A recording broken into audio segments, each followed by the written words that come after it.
to give you a few tips on how not to screw your back when you're a writer, or anyone really that's sitting at a desk for a long time.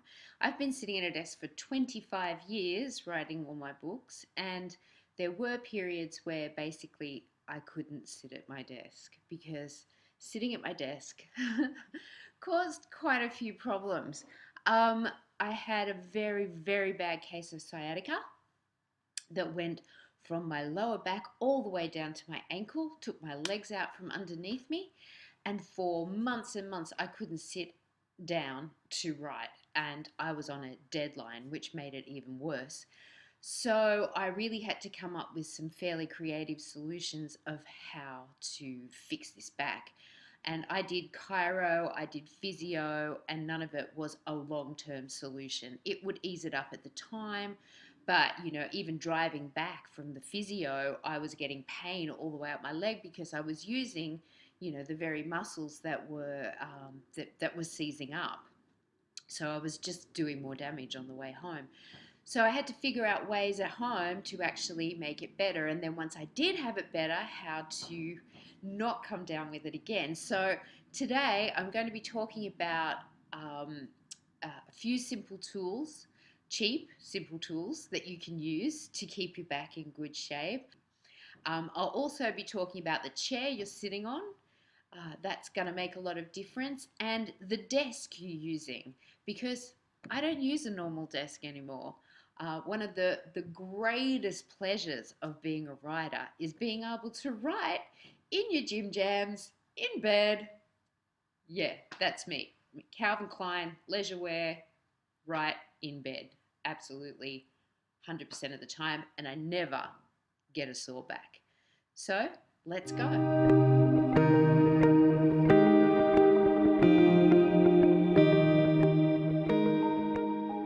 Okay, so let's talk about chairs. Now, especially women, because a lot of chairs, especially the ones that swivel and dip and do all that, are made for men, like they're men's size, right? So you can't really get your back snugly in the back unless you buy an extra cushion for your chair. So you're not really getting the back support you need. And if you're anything like me, you'll be crossing your legs and swiveling like this and doing the dip thing. And all that is so hard on your back. I would highly recommend, if you're going to sit at a desk, to sit on a chair that does not move and that has a cushion support. I'll show you in a picture up there. No, the other way. Up there of a cushion I got from my chair, which you can see is a smaller chair. It was very cozy. It was padded on the legs that sort of kept your legs in place. So it was very good on your back. So I would recommend, if you're gonna sit at a chair, at a desk, make sure you get a chair that fits your body properly. Same with guys. If you sit in a chair swiveling backwards and round and up and down, it's all really bad on your back. So either lock it in place or try not to do that, or take a look at another solution, which is the desk I'm about to show you that I use all the time.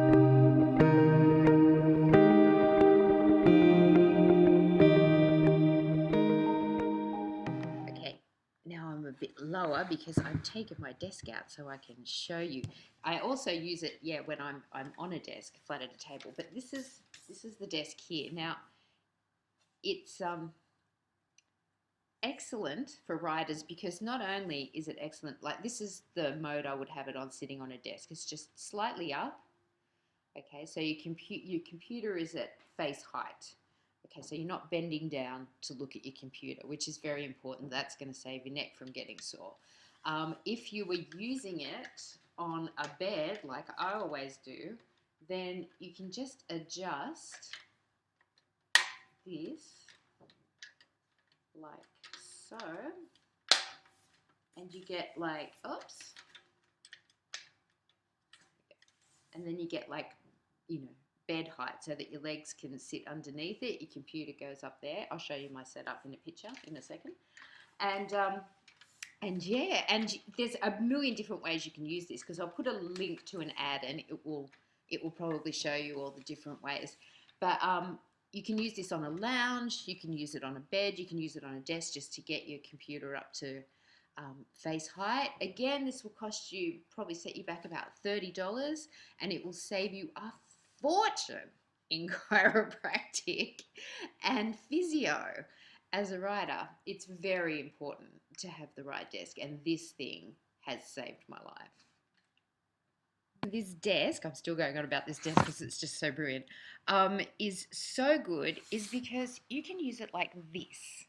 Like if you want to read a book, because it goes up, whoops, like so. That's probably a better view.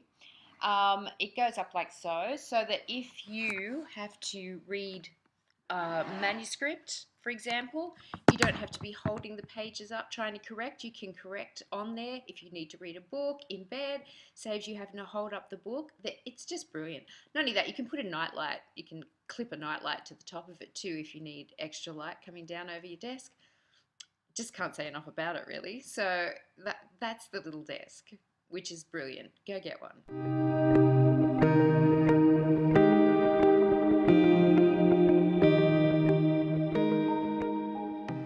So the miracle of my life that absolutely saved my back was this.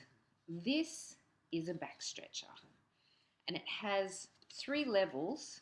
As you see, there's one, I'm on 2, and it's got another one under here. And level 1 will stretch out between your shoulder blades. Level 2 is the one I always use. That put the curvature back in my back. And level 3 is like extreme curvature. But the problem that I found was that after I had my kids, and that doesn't disclude you guys, because you get a bad back from doing heavy lifting and stuff like that. So I had my spine was like just straight almost. I'd lost all the curve out of it. So when I was sitting down at my desk, I was just putting extra pressure on the base of my back, which is where the sciatica came from. So this little miracle is how I got rid of it. And it put the curvature back in my back, and seriously, I rarely get any back pain anymore unless I do something really stupid. You do actually have to come off it quite slowly, because when you come off it, you're going to go, oh my God, I've done something really bad. But if you just come off it really slowly and lay on the floor for a little while and just let your back settle again. I mean, you'll get back cracks and all sorts of things when you do it. You'll go, oh my God, my back just cracked.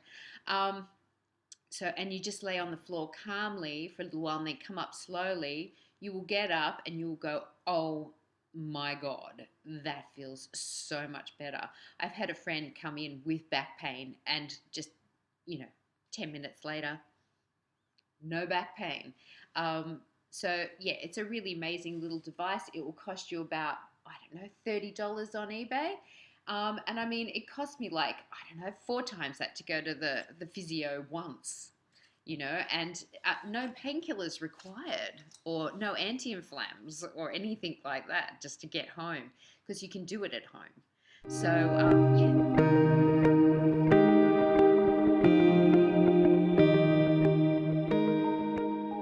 The other thing I want to mention is that if you do get back pain and you're anything like me and you don't really like taking pills and anti-inflammatories and all the rest of it, I would highly recommend this stuff. Don't ask me to pronounce it, but it's absolutely brilliant. I'll leave a link to it below as well. It's just fantastic, great relief. It kind of burns cold. And so it's wonderful. Like, do the hot and cold pack thing, like the cold pack for 15 minutes and then something warm, and that might give you a bit of relief. And then put some of this stuff on, and it will absolutely help a lot.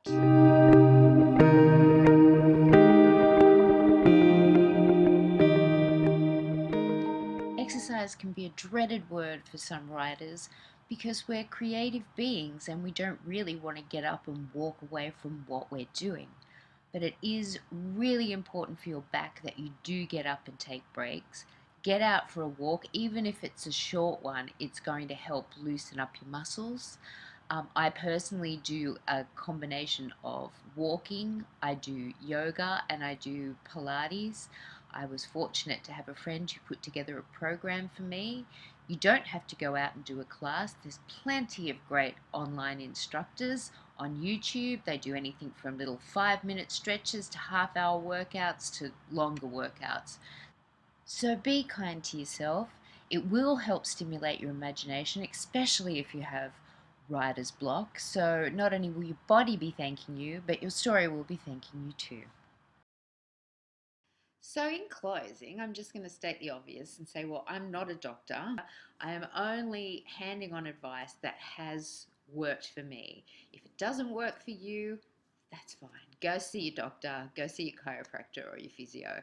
I lived out in the country, and doing any trip into town, it was an hour and a half to get anywhere. So that's why I came up with so many solutions as to how to heal my own back. I'm going to put links to everything I've spoken about below. If you want to purchase them for yourself, feel free to do so. I would absolutely highly recommend everything that I've spoken about. Absolutely saved my life. Um, and that's it, really. Like, share, and subscribe. And I'll see you again soon. Thanks so much. Bye.